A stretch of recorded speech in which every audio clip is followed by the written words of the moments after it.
तुमच्या रोजच्या जगण्यातली विस्मयकारक माहिती जी ठरणारे तुमच्यासाठी महत्त्वाची। ऐका साम टीव्हीचा आज स्पेशल पॉडकास्ट, जे तुमच्यासाठी महत्त्वाचं तेच आमच्यासाठीही। लोकसभा निवडणुकीमध्ये कांदा निर्यात बंदीचा महायुतीला फटका बसला। त्यामुळे विधानसभेपूर्वी केंद्र सरकारनं कांद्यावरील निर्यात शुल्क हटवण्याचा निर्णय घेतला आणि त्यावरून सत्ताधारी आणि विरोधक आमने सामने आले। त्यावरचा हा एक स्पेशल रिपोर्ट पाहूया। लोकसभेला फटका, विधानसभेला धसका।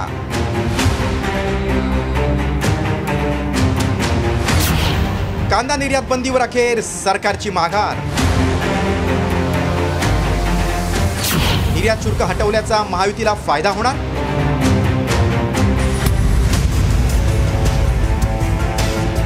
कांदा निर्यात बंदीचा लोकसभा निवडणुकीत फटका बसल्यानंतर आता विधानसभेपूर्वी केंद्र सरकारनं सावध पावलं टाकत कांद्यावरील निर्यात शुल्क $550 तर 20% निर्यात मूल्य घटवण्याचा निर्णय घेतलाय।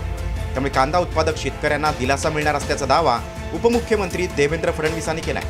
तर केंद्र सरकारला हे उशिरा सुचलेलं शहाणपण असल्याची टीका माजी मुख्यमंत्री पृथ्वीराज चव्हाणांनी केली।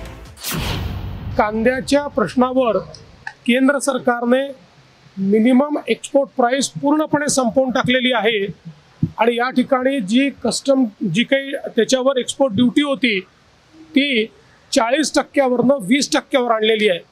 हे संपूर्णपणे राजकीय निर्णय आहेत। ते वेळेवर घेतले असते तर शेतकरी वाचले असते, शेतकऱ्यांच्या खिशात काही 4 पैसे गेले असते।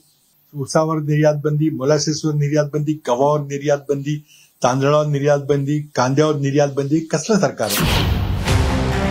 दुसरीकडे केंद्र सरकारच्या निर्णयावरून कांदा उत्पादक पट्ट्यातील आजी माजी खासदार भिडलेत।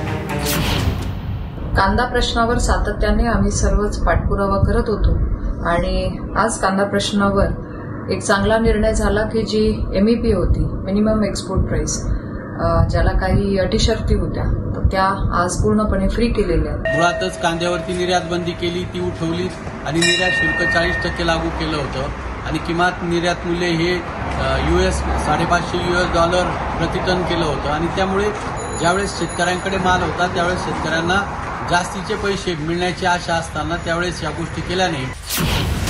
कांदा निर्यात बंदी लोकसभा निवडणुकीत महायुतीच्या नेत्यांसाठी डोकेदुखी ठरली होती। त्याचे पडसाद पंतप्रधान मोदींच्या सभेतही उमटले होते। कांदा उत्पादक बहुल असलेल्या राज्यातील 8 लोकसभा मतदारसंघात महायुतीच्या उमेदवारांनी सपाटून मार खाल्ला होता। नेमके कोणते मतदारसंघ आहेत ते पाहूयात। दिंडोरीतून भारती पवार पराभूत तर शरद पवारांच्या राष्ट्रवादीचे भास्कर भगरे विजयी। नाशिकमधून शिंदे गटाच्या हेमंत गोडसेंचा पराभव तर ठाकरे गटाच्या राजाभाऊ वाजेंचा विजय। नंदुरबारमधून भाजपच्या हिना गावितांचा पराभव तर काँग्रेसच्या गोवाल पाडवींचा विजय। नगर दक्षिणमधून भाजपच्या सुजय विखेंचा पराभव तर पवारांच्या राष्ट्रवादीचे निलेश लंके विजयी। धुळ्यातून भाजपचे सुभाष भामरे पराभूत तर काँग्रेसच्या शोभा बच्छवांचा विजय। शिरूरमधून अजितदादांच्या राष्ट्रवादीचे शिवाजीराव आढळराव पाटील पराभूत तर शरद पवारांच्या पक्षाचे अमोल कोल्हे विजयी। शिर्डीतून शिंदे गटाचे सदाशिव लोखंडेंचा पराभव तर ठाकरे गटाच्या भाऊसाहेब वाघचौरेंचा विजय। सोलापुरात भाजपच्या राम सातपुतेंचा पराभव तर काँग्रेसच्या प्रणिती शिंदेंचा विजय।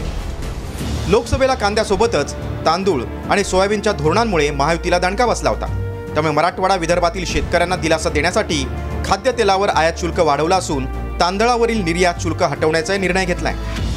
त्यामुळे कांदा, सोयाबीन आणि धान उत्पादक असलेल्या 94 विधानसभा मतदारसंघामधल्या शेतकऱ्यांना फायदा होणार आहे।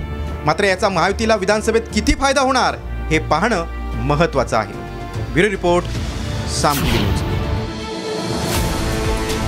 या एपिसोडमधून मिळालेली माहिती कशी वाटली हे आम्हाला कमेंट्समध्ये नक्की कळवा आणि रोज ऐका बिंजपॉट्स ॲपवर किंवा तुमच्या आवडत्या पॉडकास्ट प्लॅटफॉर्मवर साम टीव्ही आज स्पेशल पॉडकास्ट। आणि हो, आम्ही यूट्यूबवर पण साम टीव्ही या नावानं आहोत।